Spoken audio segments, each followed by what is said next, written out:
going to show you how to use grammar trees to understand sentences better. If you haven't seen it already, you'll want to watch my previous video, Learn Dependency Grammar Trees, because I'm going to build on that video.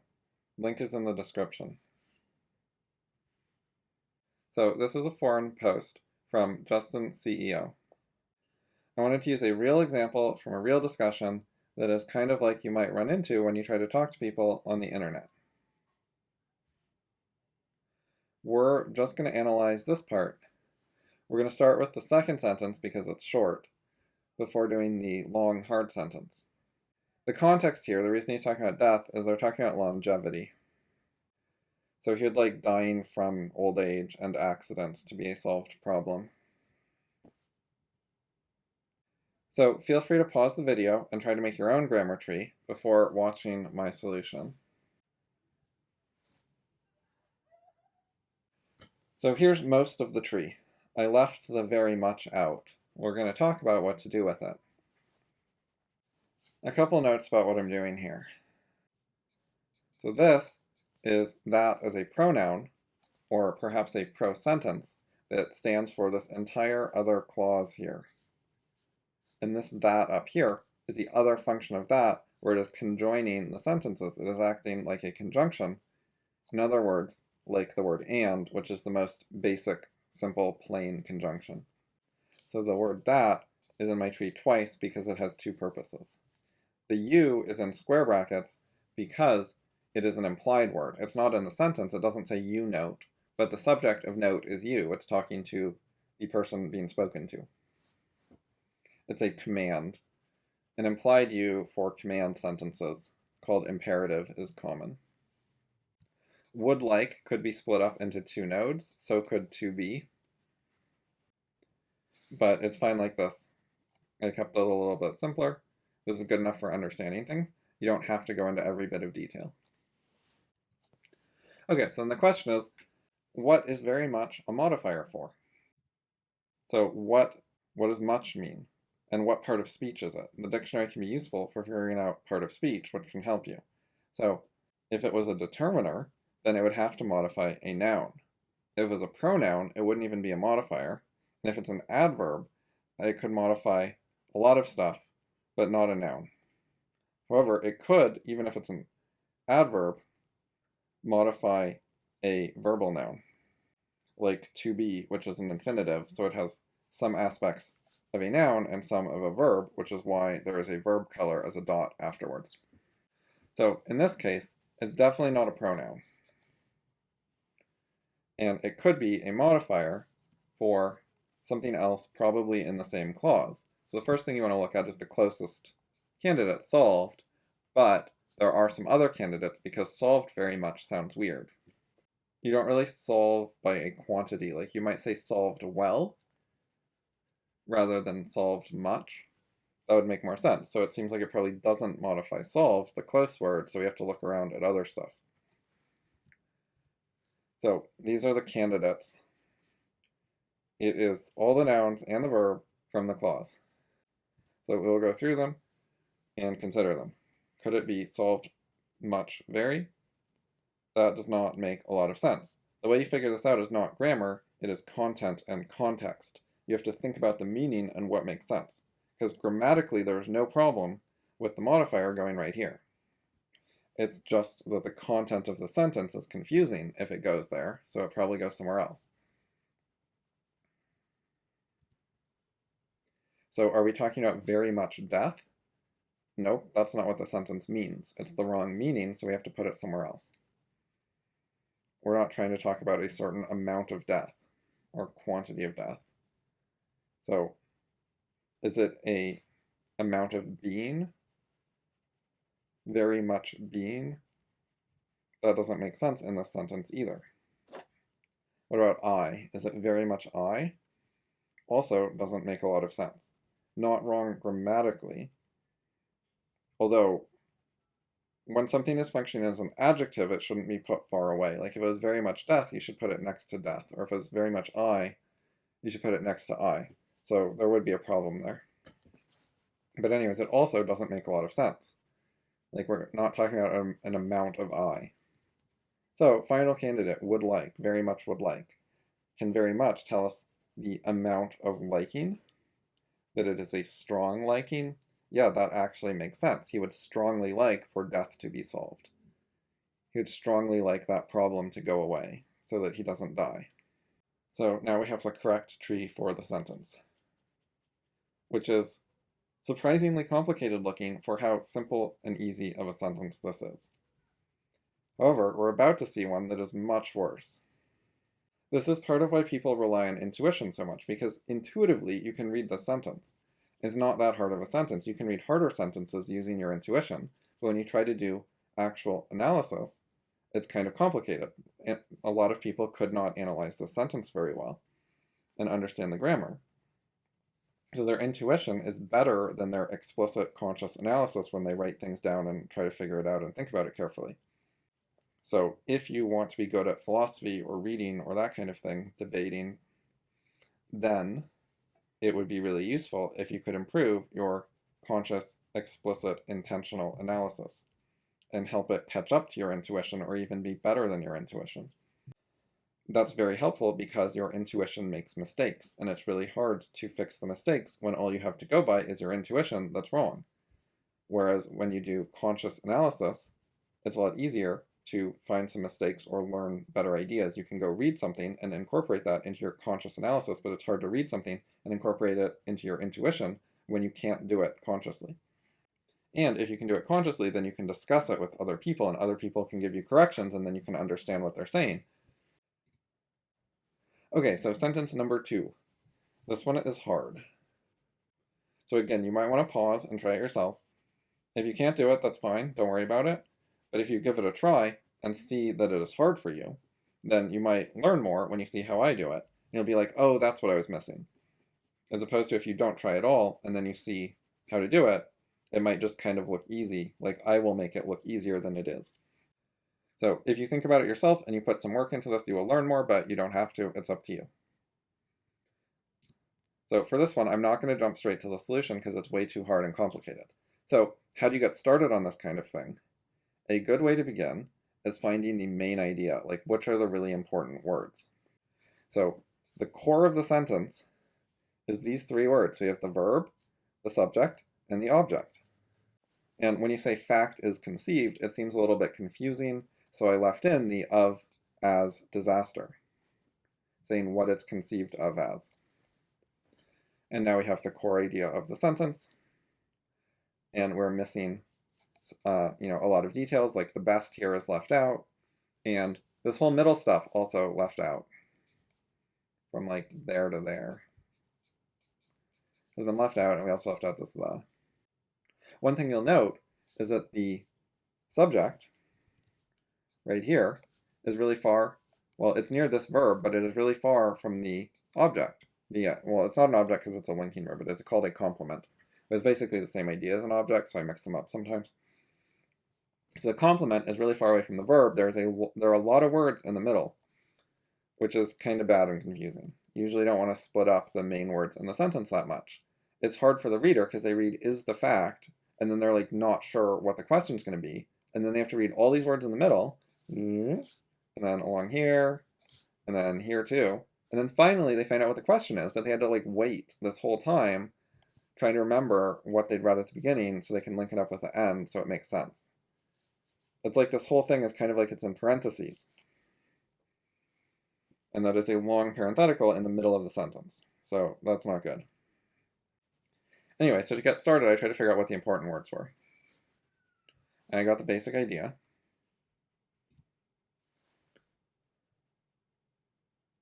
Another trick that I use a lot is you can take a question sentence and you can think of it as a statement and look at it that way. So the main idea here is the fact is conceived of as a disaster. That is the statement version, whereas if it's a question, you have to put the is at the beginning and add a question mark. And then to make it a question, to make it a statement, you move the is after the subject instead of before the subject. That's the main difference between the question and the statement, is whether the verb comes first or second.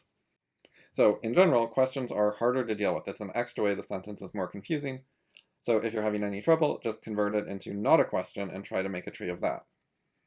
Okay, so the next thing I want to show you is, it's kind of a brainstorming I did, where I took all the words and I wrote them out and put them in groups and color-coded them. And I was trying to figure out what are the main groups in the sentence.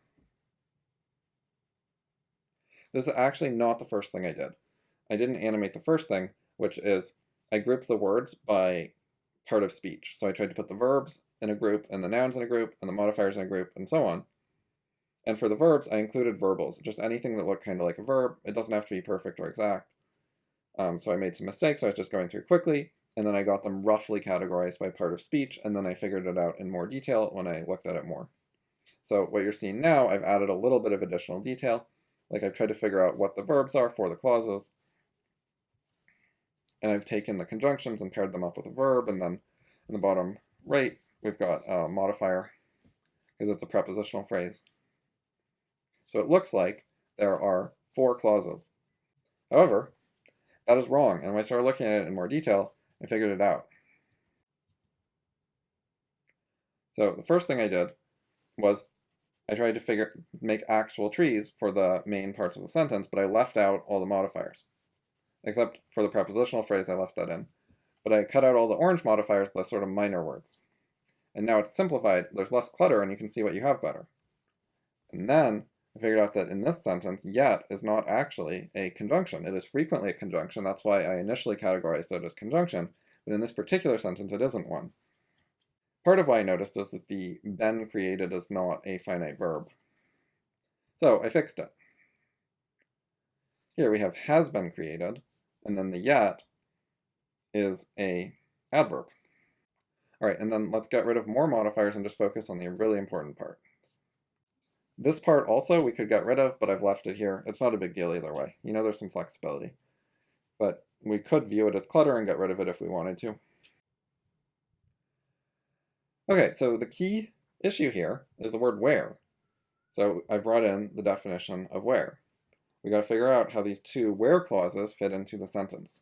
So what could where be? Well, if it was an adverb, it wouldn't be a conjunction, and it wouldn't have verbs after it. And in this sentence, it is not an adverb. It's not just a modifier. So there's relative adverb and conjunction. And so you can read through them, and you can figure out that this number 1 right here makes sense. So you look at the example sentence. I first saw him in Paris, where I lived in the early 60s, and you can see that the where is creating a clause that modifies Paris. And that is what we have in the sentence. So what is the where doing here? This where clause is modifying period. It is telling us what type of period. So it is a period where something blah, blah, blah. So where as a modifier for period that governs a clause is a relative adverb, definition number 1. And the second where, right here, is a restatement of the first one. So we have where something, and then we have a second where something. We have 2 in a row. That's in a positive, I think. And so the purpose of the second where clause is to restate the first one, so it is a modifier of the first one. It's giving more information about the first one by telling us a different way to say it. It's either that or it's just a second modifier on period. The meanings are very similar either way, so not 100% sure. Okay, so let's keep going. Because the where is a child of period, I've brought back in the prepositional phrase that has the word period in it. We're going to need that. So what do we have here? We've got our main phrase governed by the verb, and then we have 3 different modifier clauses. Sorry, when I said main phrase, I meant main clause. These are all, this is a clause, this is a phrase, this is a clause, this is a clause. Clause, clause, clause, phrase. Clauses have a subject and a verb. Phrases do not. So prepositional phrase is just a modifier. It has preposition, noun, there's no verb. However, the clauses have a subject and a verb. So we have is fact, we have problems, we have has knowledge. Okay, so let's make this a tree by connecting the groups. The prepositional phrase modifies the original main group, and specifically it modifies fact. Then the where modifies the prepositional phrase, specifically period, and the other where modifies the first where as a restatement of it. or arguably maybe it just directly modifies period. So let's try to work on the full tree. To do that, we're going to have to shrink things because it's pretty complicated. Now we have a bit more space and we've linked things together. So to reduce clutter, we left out all the orange modifiers. Let's bring them back in. And then we need to arrange them next to the words they go with, and then link them up. And now we have the actual tree for the sentence, which looks complicated and hard to understand. So we will outline parts of it so we can see the groupings. So it is the same 4 groups we had earlier. You can see that the important words that lead big groups are this of, this is, this where, and this where. Or you could look at it as this fact here, because see the word fact, the subtree for fact is really, really big. Most of the words in the sentence are descendants of fact. All 3 of these extra groups are nested under fact, which is why the is got so far split up from its complement. And if it was not a question, the is would be very split up from its subject, because there are all these extra words after fact that modify fact. So the purpose of all these words here, these 3 extra groups, is to modify fact. They tell us what type of fact we're talking about. So with all this in mind, we should be able to read and understand the sentence more easily. So there's a question. It's asking about a fact. Is the fact best conceived of as a disaster? So is this fact a disaster? Is that the right way to think about it? And then what fact? Is the fact of living during a time period? Okay, and then there's more information than that. What type of time period? It is a time period where certain important problems have not been solved. And it is also a time period where certain knowledge has not yet been created. When I read it out loud, it's better to put it back in the original order, the standard English order, rather than the logical tree order. Converting from English to trees and back takes a decent amount of work because English is not organized the same way. It's kind of out of order because it's trying to represent a tree structure in a linear way, and there's no great way to do that to make a complex tree with nesting linear. It has to be implied in some way which words modify which other words, and so we have rules for that which we intuitively know. So the point of the sentence is we live in a time period where some problems haven't been solved, like dying of old age. Some important knowledge hasn't been created yet, like medicine that prevents us from aging and keeps our bodies young and healthy. And should we call that a disaster? And it is a question it's asking whether we should or not. So with practice and fewer diagrams, you can go through a sentence like this faster, but it's still a decent amount of work if you really want to understand what it says in detail. So a few tips. If you would have trouble making the diagram yourself, don't write the sentence. Keep your sentences simpler. Only as you get better at making trees and understanding what you're doing should you write more complicated sentences. And even if you could make the tree yourself, most readers can't, so you probably still shouldn't write the sentence because people are going to have trouble understanding it. They will have to read it intuitively, but not logically, consciously, etc. And then some of them, their intuition will screw up. Also, even if a reader can make the tree, it might take them 10 minutes. It might take them more than that. It could take an hour. So to save time and effort, they'd rather you wrote an easier sentence. And it is unnecessary to make the sentence so complicated. You can write the same ideas in a way that is less work for the reader, and approximately the same amount or less work for the writer. So that's from a writer's perspective. Probably don't do this. What looks like a somewhat convoluted sentence, when you actually break it down and make the tree, you can see it's really quite convoluted. It's a lot of work to go through. So if you could make your sentences easier to make trees of, that would be better. Then from a reader's perspective, it is good to practice analyzing sentences sometimes, even if it's extra work. Sometimes you should go through and try to make sure you understand it and get some practice. And the more you do that, the faster you'll get. And gradually, you will automatically understand sentences better because you'll sort of automatically, intuitively know what the tree would look like when you didn't used to. When you work with trees more, you'll see the tree version of the sentence more easily and understand what's going on better. One of the things that's really useful with the trees is you can use them when there's ambiguity to communicate with people. So if you're reading a sentence one way and someone else is reading it a different way, that can be hard to talk about, but if you both draw it out as a tree diagram, then it is really clear which way you're reading it, what you think the organization is, what modifies what. Or if someone writes something ambiguous, you can say, did you mean? And then you could write out the two different trees as a clear way of showing the possible meanings. Another thing I wanted to say is that sentence wasn't all that bad. There are plenty of worse sentences out there. And so if you want to read these, trees will really, really help, because a sentence like this can be really hard to read. A lot of people just couldn't read it at all. Their intuition is not up to the task of figuring out what this means. This sentence is from Kant. It's in 1785 in his book, Fundamental Principles of the Metaphysic of Morals. He wrote it in German, and then it was translated into English.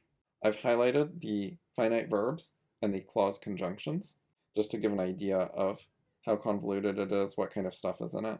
You can pause if you want to try to read it, but I'm not going to go into what it means. I just want to show that some sentences get a lot harder. And this one is notable because Kant is a famous philosopher that a lot of people like and think is good. The sentence is not entirely his fault. There are a few places that blame could be. 1, it's old. People wrote differently in the past. 2, he wrote in German, so it could be the German language's fault. 3, it could be the translator's fault. And 4, it could be Kant's fault. So some mix of those 4 causes of why this is such a bad sentence. However, regardless of all those problems, there are people today who read it in English and who do not speak German, who think it's good or like reading Kant or think Kant is important or something. So they'll read this English version, or try to. I don't know how much they actually understand it. So if you want to be able to understand a sentence like this, being able to break it down into a tree would help you do it. Because for most people, their intuitions cannot read this whole sentence. It is quite a mouthful. The sentence was not hard to find, by the way. This is not a strong outlier. I just went to Kant's book, and then I did a text search for a period, so it would highlight all the periods on the page, and then I just glanced around a little bit, and this was the first sentence that looked long, meaning that the periods were far apart. I saw a large spatial gap between periods, and I was like, okay, that sentence looks long, and then this is the sentence I found. This is just the first one I grabbed. It's certainly longer than his average sentence in the book, but I looked through the book a bit more afterwards, and there were some even longer sentences. Length isn't the main problem. The main problem is the number of conjunctions. It's not quite that, but that's more of a problem as conjunctions than length. Like, you can have semi-long sentences that are reasonably straightforward to read, and then you can have sentences that are kind of confusing and convoluted, where you're trying to remember different parts and put them together in a confusing way. But when you get really long sentences, they're usually also convoluted. So you can look for long sentences and probably find convoluted ones too. So if you like learning this stuff, like and subscribe, and you can go to my website, criticalfallibilism.com, and sign up for emails from me when I post new articles. Because I also write a lot, more than I make videos.